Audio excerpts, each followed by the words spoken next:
Every entrepreneur has a moment or a series of moments that leads them to become who they are meant to be. I call these moments intuitive turning points. I'm Dr. Meg Haworth, and I am the host of Intuitive Turning Points.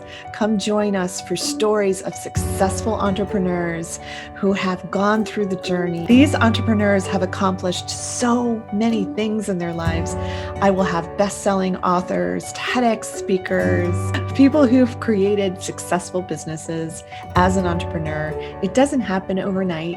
And as I always say, entrepreneurship is a personal development journey. And it takes time to develop yourself into the person you're meant to be, to help other people become who they're meant to be.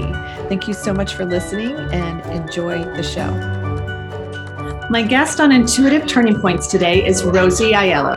After a 25-year relationship, Rosie Aiello engineered an international escape from the Middle East to save her young adult daughter and herself from domestic violence. Stunned by PTSD and nearly mentally destroyed, as that kind of long-term abuse can do, she reinvented herself since arriving back in the United States and has become a speaker, a best-selling author, podcast host of the Vulnerable to Valuable podcast, and an international multi-award-winning entrepreneur, and is now with the kind love of her life. Isn't that exciting? I love that, the kind love of her life. And as a woman's life and transformation coach, Rosie helps women who have emerged from narcissistic, controlling, and abusive, toxic relationships to reclaim their voice, their value, their confidence, and their courage so that they can create a joyful, productive, and prosperous life that they desire. Women also hire Rosie so that they can find a safe, healthy, and kind relationship too. So she's on a global mission to inspire and impact 100 million plus women and their children to release the shackles of abuse and guide them to believe that they deserve to be treated with kindness. She co-founded National Love is Kind Day, which is so fantastic. That's July 27th, which happens to be the day I was struck by lightning. She did that to celebrate that real love is kind and not abusive. It's not cruel, it's caring, it's not threatening, it's safe. And to help continue this mission, that by creating kinder relationships, we create kinder families, kinder communities, and a kinder world. So it's a win-win for everybody, right? So Rosie is a frequent guest on live stages, podcasts, shows, and online summits. And she holds a certification in neuro-linguistic programming, NLP, life coaching, executive coaching, weight coaching, and timeline dynamics, as well as holding an MBA in finance. Welcome to the show, Rosie Aiello. Rosie Aiello, thank you so much for being here today. Oh, I'm excited, Meg. Good. Yay, I love your attitude. It's so fantastic. Now, as you know, Intuitive Turning Points is about these moments in your life where you just intuitively knew you had to follow the calling of your heart. And it's those moments or series of moments that lead you to do that. So, people know a little bit about what you're doing from, the intro that I gave. But can you tell people what that intuitive turning point moment was for you?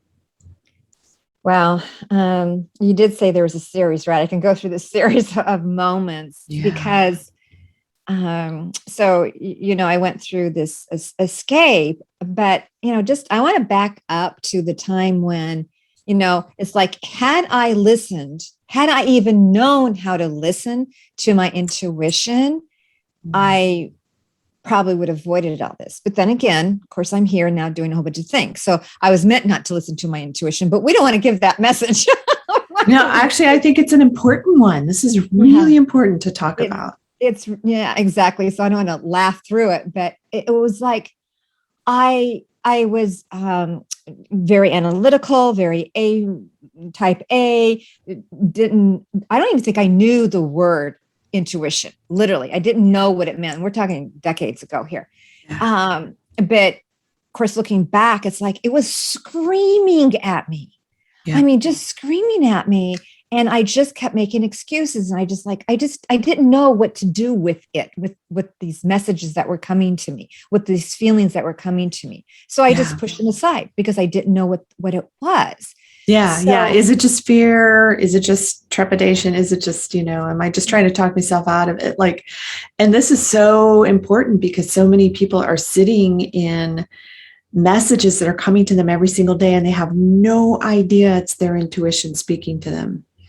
yeah, yeah. And I didn't. So it would be like, really just like, it's pay attention Yeah. and not just because I think what it was a fight was I was ready to get married. It's like, well, but everything was saying don't get married.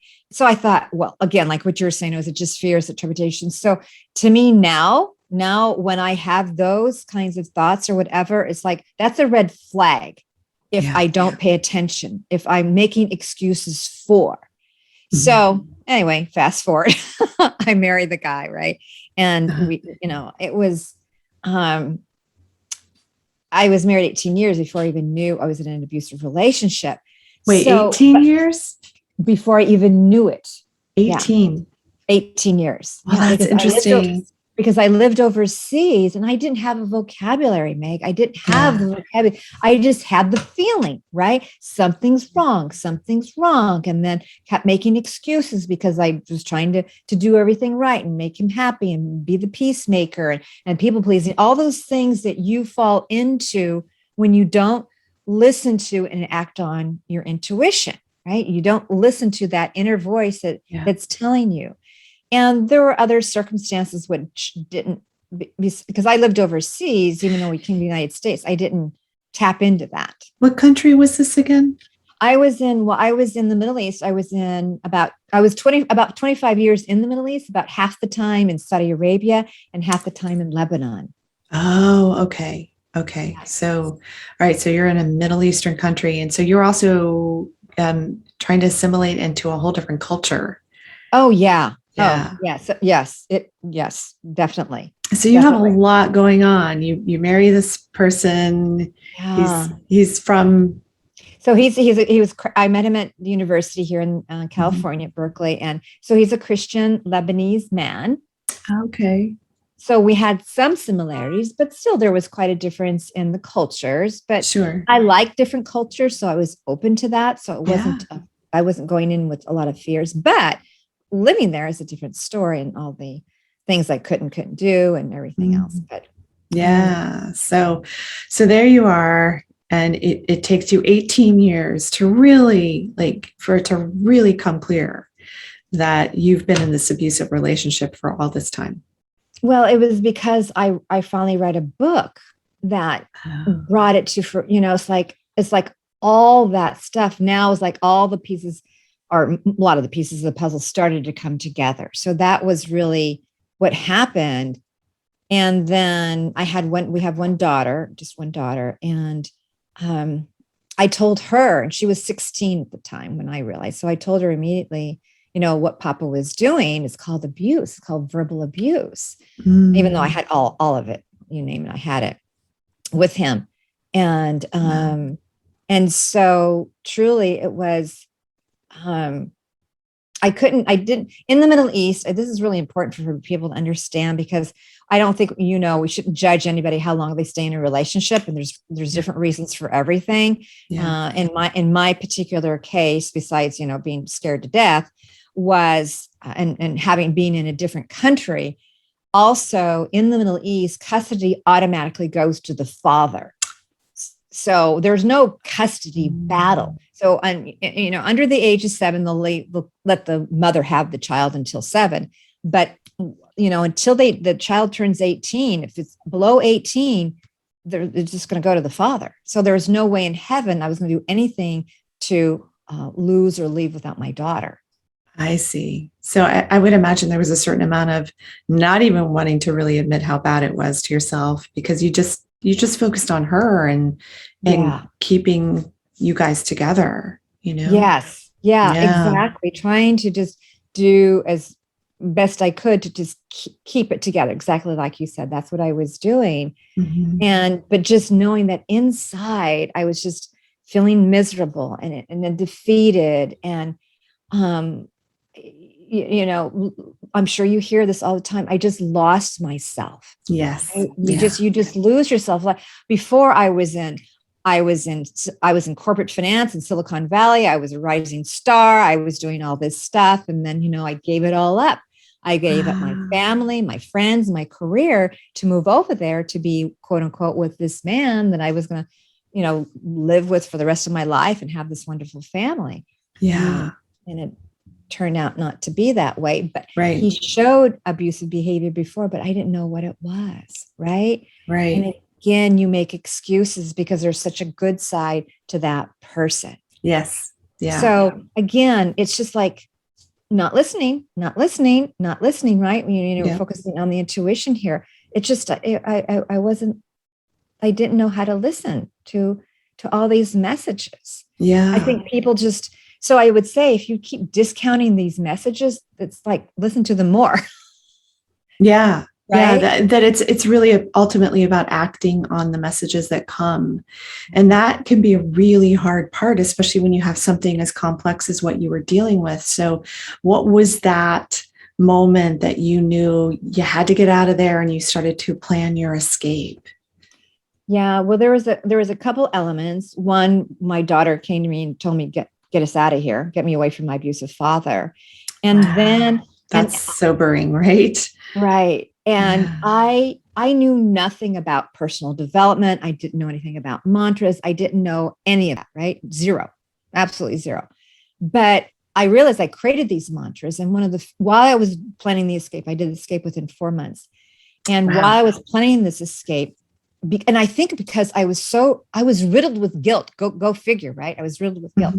But I was saying, my daughter and I deserve a happy and joyful life. I want to live this life. I mean, so for me, it was like, I want to live. That was like a key element. You were asking me for a turning point and for something that was really strong. It was like, I just felt I was not going to be able to live. My daughter, we didn't know each other at the time. We didn't know until we arrived in the United States. So we were both highly suicidal, and we both stayed alive for each other. We both realized that, if I kill myself, she'll be alone with him. I don't want that. And she thought the same thing of me. Oh man, if I kill myself, Mama will be alone with Papa. I don't want that. So, I mean, wow. I mean, just, like you couldn't even be authentic about how bad it was for yourself. Like you couldn't share with anybody. So you're just sort of keeping it all in, both having the same thoughts, like this has got to end. I should end my life, because a lot of people get to this place. Yeah. You want the thing that's so painful and so difficult to be over that you think, okay, end life. But it's really, you want an end to this story you're going through. So 4 months it takes you to plan. Yeah. And so tell listeners, tell them what you did. When I read this on Facebook, you had posted this story and I went, right. Oh my gosh, what you did was like so brave and so smart. So yeah. My brother helped me because on a scale of like say 1 to 10 for stress was probably like 110, right? And my mind was a fog. But I mean, I'll never forget the day that the taxi came up to our house to take us to the airport. My daughter was slipped in behind the taxi driver, and I slipped in next to her. And my husband was in the front seat in front of me. Wow. So all 3 of us were going to the United States, but I knew only one was coming back. I knew that. And so we're driving down to the airport and I'm thinking, oh my God, this is it. I'm never going to see this again. My family and friends, I mean, his family, but, became my family again. And there are no direct flights from Beirut, Lebanon. We were in Beirut then. Mm-hmm. There were no direct flights from Beirut to the United States. We usually went to Europe. So we went to Paris. So we flew Beirut, Paris, and a couple of days there, but then Paris to San Francisco. And when I was on the flight, now I'm on Air France flying to San Francisco. And I was so nervous. I felt he could read my mind. I thought he knows what I'm up to. I was so afraid to breathe. I thought if I breathe wrong, because I used to get upset if I just breathed wrong. I was so terrified. And I'd agree with my brother that he would meet us at the airport. I knew exactly where he was going to be when the gates opened up. Yeah. And so there are a lot more details. It's pretty funny when you kind of think about it, but I was scared. I was just scared. My daughter and I were looking at each other. It's like we knew what was coming down, but he didn't know. And it's just totally oblivious, had no clue, because we would often go to the United States every summer just to visit my family and our friends. Okay. So I did it under that ruse, right? Right. Yeah. So the gates opened up and my daughter and I pushed our luggage carts behind my brother. And because I was so scared. So I had my brother talk to him and said, Rosie's a little upset, but and she needs some time alone. I couldn't even have my brother tell him what the real truth was. It took a lot of therapy for me to actually voice that I was leaving him forever. Wow. And so my brother came back, we turned our backs with our luggage carts and just walked out of the busy airport, leaving him just completely stunned in the busy airport, not having a clue what had just happened to him. Oh my gosh. So he's thinking he's coming to see family with everyone, and you just leave him in the airport. Your brother just whisks you away. Yes. But I mean, he knows where you live. So does he come to try to find you? Like, what happens next? He knew where my brother lived, which was a little bit further in Northern California. So it wasn't like it was next door, but yeah, he knew. But immediately, I mean, we're in the car going up to my brother's and the phone is ringing off the hook. He's calling my phone. I don't answer. He calls my daughter's phone, doesn't answer. Calls my brother's phone. He doesn't answer. He calls my sister-in-law. She answers because she wasn't all prepped for everything. So she calls my brother, and and it just, he goes into, and this is what they'll do is, oh, you're the love of my life. I've never loved anybody more than you. He goes into that, which I knew it was just a matter of time before the switch flipped, right? It would just flip. We know that. Yeah, he tried to get me back. He said I was the love of his life. I didn't love anybody else but you. But he, Meg, he never, ever, to this day, ever apologized. And what I asked him, I didn't ask him to apologize to me, but I just asked him, just apologize to your daughter. That's all I asked. Just apologize to her. He has never done that. And it's been 11 years now. We just had 11th anniversary.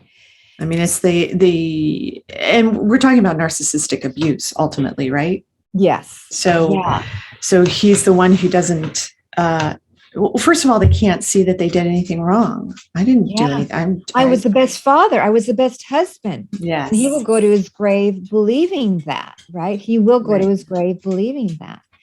And, but you get to the point where you start to understand there's nothing that you can do to help this person. And you don't have to live. That was the other thing. Yeah. I was talking about mantras. I don't have to be a martyr because, all the religion, Lebanon's a really religious country. And just, I was brought up Catholic, but all this stuff about sacrificing and being a martyr, it's like, I don't have to be a martyr. I have one life to live. That was part of the whole phrase too. I don't have to be a martyr. And we can't, there's nothing I could do to help this man, right? There's nothing. Yeah. It would have been a life of torture. And I just wasn't going to do that anymore. Yeah. I just wasn't going to do it. I wanted to live my life. I mean, live like in all capital letters, live my life. Yeah. So, I mean, we both arrived with severe PTSD, which, I didn't even know what that was. My daughter has complex PTSD, and it's been a journey, but again, it was always with the view that I'm moving forward. And, fast forward now, I now help women to go through what I do, what I did to help them move forward in their life and to help them find the kind love of their life. I am been with the love of my life. When I first arrived in the United States, I couldn't stand the voice of a man. I couldn't stand to look at a man. I couldn't stand, like when you're on the computer and you're doing research and all these ads pop up and it would be an ad of a picture of a man. I would change the screen. I was so anti-man. And I It's a thought, post-traumatic response to right? being Yeah. abused by a man all those years, you know? Yeah. Yeah. And I didn't think there was a kind man in the world, right? I mean, they were all one Right. big pie. I mean, that's how my belief system was. And Yeah. of course, I don't believe that now. I mean, I'm just with the most wonderful man. I just like, all I think about, I just can't believe I get to experience this love and this joy and this kindness every single day.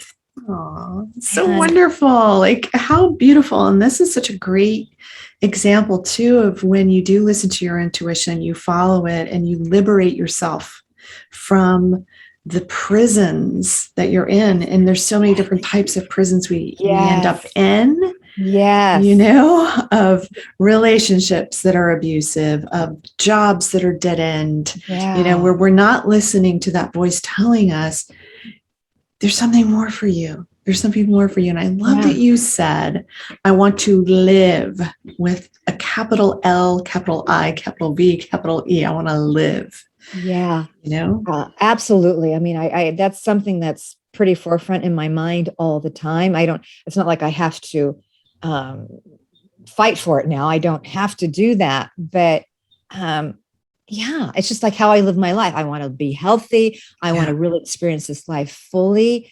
I want to help all these women. It's like, hello, wake up, everybody. You deserve to be treated with kindness, Yeah. right? And it's usually a big aha. But I didn't get into this work. Again, call it intuition. I call it being hit in the head with a 2x4 by somebody talking to me, right? You know, it was just like, and Universe ding. yeah, I wish it was like that. But I mean, it was just, I mean, I can, it's like it was yesterday when I was writing, my daughter and I writing a memoir, it's still in process. And we just, I took a break and I just heard this booming voice. And it's like, why are you challenging me? And I was like, what are you talking about? You know, I go, I agreed to write the memoir. He goes, no, I want you to help all these women. I go, yeah, I don't think so. What am I going to do? You know, I just didn't know what to do. Right. Yeah. So, and I was again scared, but he was really persistent. You know, God just doesn't give up kind of thing. Yeah. So intuition, God, the universe, however you want to talk about it, but Exactly. it was um, just nonstop strong hits Mm-hmm. to do this work. Oh, and another one, I talk about intuition and hearing a call. Now they're all coming back to me. I was in Yeah. San Francisco, and for a number of reasons, I wanted to move out of San Francisco, and I started to go down. I knew I wanted warmer weather and stuff, so I just checked out San Diego, and I'm not an LA girl. I just wanted San Diego and be near the beach. It's beautiful. Yeah, and once then it was like it wouldn't let go of me. Yeah. Going down to San Diego wouldn't let go of me. And it's like, I'm having this conversation. I go, I got to finish my lease. Can you just wait? I mean, it was like that. I made the decision. I am going, Yeah. but it wouldn't let me go. I go, phew. But then a little over a year later, I met the love of my life. So it's like, hurry up. You need to meet the love of your life. But I didn't know that. Yeah, I know. I know. This is all these things are lining up for you. And we just need you to do this one thing, you know? And so there you go. And boom, you know, so now you're married now. I'm not married, but we are very much life partners. I mean, there's like zero doubt. That's wonderful. Maybe marriage, but you know, we're doing this right now. Really getting more and more connected. It's just like it gets better all the time, and it's so easy. I mean, it's just an easy relationship. There's no drama. Oh, that's wonderful. That's perfect. That's, you know, I think what all of us would desire to have. Yeah. But I know you have mentioned though that because we talked before we did this interview, and you did mention that this wasn't something that you just like magically, you know, you made the decision and magically this man floats into your life. You worked for this. You really went through a lot of healing work to get to the place where you could even bring this person into your life, where you could hear that voice saying, move to San Diego. This is where you need to be. Yeah. Oh, absolutely, Meg. I did a lot of work. And I was just coaching somebody today about some of the systems that I used, but I did a lot of work, and one of the major shifts was coming from shifting out of fear, like, oh, I don't want to be with a man who's going to be controlling, who's going to be abusive, who's going to hurt me, and shifting to, I'm looking for a kind man who I can experience my life with. I mean, that was, but I had to, it seems like a simple transfer of thought, but it was huge, right? I had to do a lot of work to get to that, because I had to get to trusting men. And so that was obviously from totally afraid of men and scared of men, to being able to trust men, and to bring in somebody who was kind, right? Who was kind. It was really critical for me that was the primary thing. And his primary value was kindness too, or is kindness. I mean, it was just, he had it written in his profile. Go figure. Yeah. There it is right there. Yes, it's the same.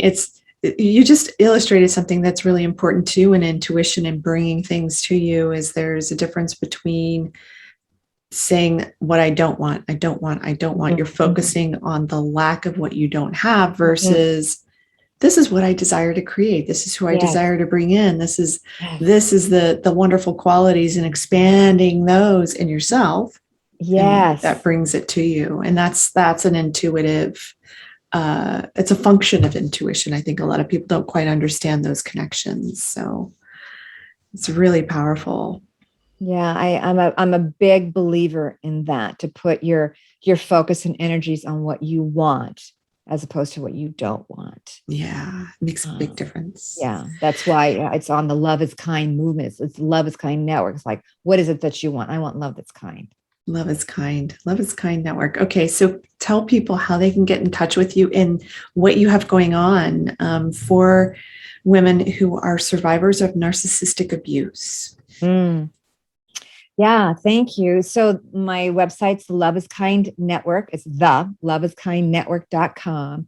And I have lots of free resources there. I have my 11 Freedom Fulfillment Pillars. That's my guide to, help them reclaim their voice, their value, their confidence, and courage, and to find the kind love of their life. That there's a pattern to that, right? And I think it's number 7. I can't remember all the numbers in order. Is on intuition, right? It's focusing, really being, that's part of it. It's an integral part of the process. But I'm just, I work with women who want to move forward, or they're just, they've been stagnating in their life. They know they can have it better, but they're afraid, right? It's that I want, but I'm afraid kind of situation. Boy, do you know that well? Yeah. You can really coach somebody through that. Yeah. And no matter what, they don't have to, like, maybe they're not ready to find somebody now, but they need to kind of get that clearing of where they are now to make room for that. And then I'll guide them through that next stage because we're meant to be connected, right? As human beings. And so you have that push and pull. So I have that. I have the Love is Kind pledge. So this is something actually my daughter and I wrote, and it's also on my website. It's just, you have to scroll down, but it's like, it starts out like, I deserve, I am worthy. I deserve to be treated with kindness. It's that these are declarations that are really empowering. And, just practice until you kind of believe it. And I have my podcast, Vulnerable to Valuable. Oh, I love that. That's a great. Vulnerable to Valuable. So, and it's talking about, where you were vulnerable, and there's lots of levels of vulnerability, right? And, vulnerability where you kind of got sucked in maybe, and then vulnerability where you're sharing your story, and now, realizing your value and sharing that, your transformation to help others. That's great. Yeah. All right. And how do people find you? Your website, social media? Yeah. So it's loveiskindnetwork.com and the Love is Kind movement on Facebook. It's Rosie Aiello. My name, just put Rosie Aiello, and I think just about everything will pop up on LinkedIn, Facebook, Twitter, Love is Kind. Those are all the tags to be able to find me and what I do. I have the Love is Kind Women's Circle to help women get focused. Wonderful. Thank you so much for your story and for the amazing work that you're doing with survivors of narcissistic abuse, and for going through what you went through, following your intuition and continuing to follow it, just the voice inside that's like, do this. And it's a practice. We have to practice these things, right? Yeah, it is. Yeah.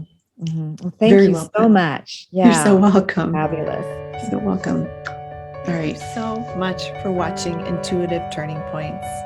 I want you to go ahead and like the video, and please subscribe to my channel, and then ring the bell to get notifications of future episodes so that you can get the latest in Intuitive Turning Points, stories of successful entrepreneurs. I'm Dr. Meg Haworth. Get your dose of inspiration right here on Intuitive Turning Points. Thank you so much for watching. I'm so grateful for you.